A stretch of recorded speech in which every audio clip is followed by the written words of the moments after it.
Hey everybody, welcome back. Today we're going to go over a little speaker from a company called Starke Sound or Starke Sound or something like that. This is a company I was not familiar with at all. So every now and then we do get sent something new. I had to get online and look this company up and see where they are, where they came from, what they do. And apparently they make a lot of different speakers, some amplifiers and subwoofers. And this was one of their less expensive models. It is a two-way design, 6.5 inch woofer and a tweeter, and the drivers looked pretty well made. The woofer has a nice cast frame. I'm looking at this thinking, okay, pretty nice little woofer, a little composite cone, carbon fiber with something laid together with it. A little heavy, a little stiff, but pretty nice little woofer. Same with the tweeter, pretty robustly made, nice drivers. Cabinet-wise, kind of lightweight in the way it feels. Does have one brace running through it here, right through the middle, or between the tweeter and the woofer. Fairly thick front baffle. The woofer, backside of the woofer through hole was not radius. There's a sharp edge there, which could be causing a little bit of what I'm seeing in the measurements. It is MDF with what looks nice. It is a vinyl wrap, kind of a simulated wood, and I could tell because the edges are kind of peeling off on it. It looks okay though. The woofer has a nice little beauty ring that slips around it too to kind of finish off the look. So they spent some time and some money on things to make it look good. On the inside though, I'm not sure that what I'm seeing on the inside matches their design statements on the website. What I'm seeing on the inside is, well, this is a pretty fairly cheaply made model. Typical binding post, maybe they're brass. The nuts are steel and the terminals are steel. It's like, come on guys. Can we get the ferrous material out of the signal path? I just hate seeing that on a speaker selling at these price points. Brass and brass nuts are just not that expensive. Parts wise, it's got a little tiny iron core inductor on the woofer.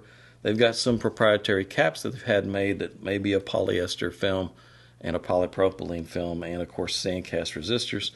Not much to the crossover, fairly simply designed, and it was just mounted on the binding post cup there on the back of the speaker. So at least it came apart fairly well. Grill wise, it had a nice looking grill, but I have to say this grill had one of the most adverse effects on the frequency response of any grill I have ever seen. From an engineering standpoint, they should have thrown this out the window and started over. This grill completely wrecks the response, and I'll show you in just a minute. If you own one of these speakers and you want to upgrade these things, the first thing to do is to take this grill off and throw this thing, because it's really bad. Well, in fact, let's look at it. Let's look at the on-axis frequency response, and it stays within a range. I mean, there's still some baffle step loss there going on that's not compensated for. So you see a rising response. It rises up to about 800 hertz there where it peaks, and then there's kind of a big peak there, and then it drops down and levels off for just a little bit, and then there's a big peak at the tweeters range there. And let's leave that measurement up there, and then right below it, let's drop the same frequency response with the grill on. How about that?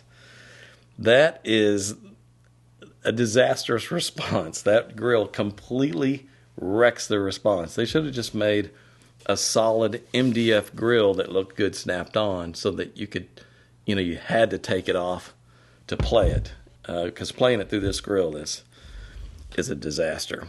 Looking at the horizontal off-axis, we see things drop off fairly evenly, and in the vertical off-axis, we see things looking fairly well in phase over pretty good range, so that's good there. Impedance response, that is pretty much what they say it is. They said it's a 4 ohm speaker, and it drops to 4.5 ohms. So that looks fairly smooth from an electrical standpoint. It almost makes me think they designed this from an electrical standpoint, because from an acoustic standpoint, there's some roughness in that response. The spectral decay, now this is what is a little bit impressive to me. This looks fairly clean. Like there's not a lot of stored energy in these drivers. There's a little bit of a humped area there at the end of the woofer's response, or at the end of where the woofer's kind of humped up. There's a little bit of a ringing there. And I thought, from the looks of that, it could be the fact that there's just not enough insulation in this box. So I crammed a little bit of fiberglass in there to do the design work with this thing, and that seemed to knock that out of it. So let's take a look at what I was able to do with this thing. And in fact, let's make a comparison here. I love doing this. Let's look at the original frequency response, and then let's look at what I was able to do with it right below with not a very complex filter. As you can see, it wasn't hard to straighten the response out. In fact, let's look at the crossover response, individual drivers, and the summation, and you can see I was able to get them to roll off fairly well. I had to put a little bit of a notch filter in there on that woofer and bring down that humped area, but that's okay. That wasn't very difficult. In fact, it's looking at the individual driver responses, you'd think it was going to be pretty challenging. Let's look at that. Let's look at the measured responses of the drivers with no crossover on it. You can see in the woofer's response there from about 800 to 1200, a pretty broad little humped up area there that I had to create kind of a wideband notch filter to kind of correct that and pull that out of it and flatten it out. The tweeter's response is a little bit peaked up at the top, but I was able to put a filter on there that pulled that down and balanced everything out without having to get too complex with it. Horizontal off-axis drops away fairly well, but I would say with this new network, it stays about the same in the 3 to 4 kHz range. It doesn't drop off as much, and a lot of that has to do with the fact that this thing is centered on this baffle, and it's got a lot of surface reflection in the off-axis right there, the tweeter. It's just humped up there. The only way to get away from it is just to do a much higher crossover point. That wouldn't have been as good. So it is what it is in the horizontal off-axis. I'd say with this speaker, stay with them aimed with the upgrade. Aim them within 10 degrees of facing you, and you should be fine. Vertical off-axis turned out pretty well again. Moving up, you see it maintained that same phase relationship over a wide range. That was great. And the impedance is a little lower, but it's more balanced. It did drop to 3.7 ohms because I've got that big notch filter across the woofer. We're pulling that down to balance out the response. So I feel like just giving up a little less than 1 ohm there to correct that wasn't a bad trade-off.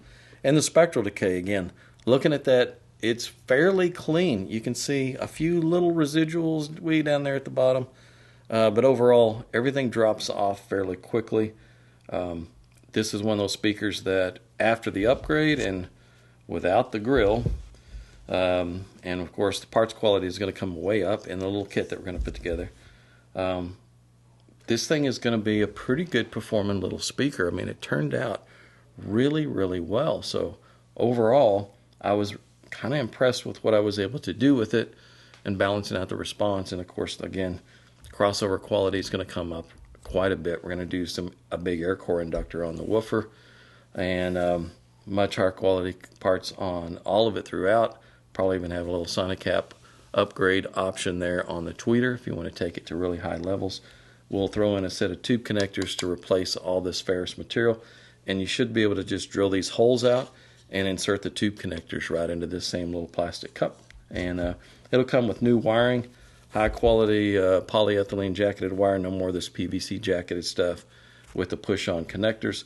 Obviously this was mass produced, and this is just a cheap way of doing it. And I'd kind of expect a little more for the money in that it looks as if this company sells factory direct, which means that they're not selling through dealers, and that is a big way to keep the margins down on that stuff, to where there's not as much markup between manufacturing and retail price. You can get a little more value for your money when you're dealing with some of these companies. And in some of their higher end models, maybe they didn't skimp on parts. Maybe they've got some higher quality crossover parts and really nice drivers in some of their other models. So I'd kind of be interested to see just how well they've designed some of their other models. This one was to me, kind of hit and miss. Good bones, something here to work with. Nice drivers, just poor execution. So, yeah, that's it for this one. We'll try to get the little upgrade kit thrown out there on our website for those of you who own some of these and you want to do a fun project that takes them up a lot in performance. It'll be a good one. So, see you guys in the next video.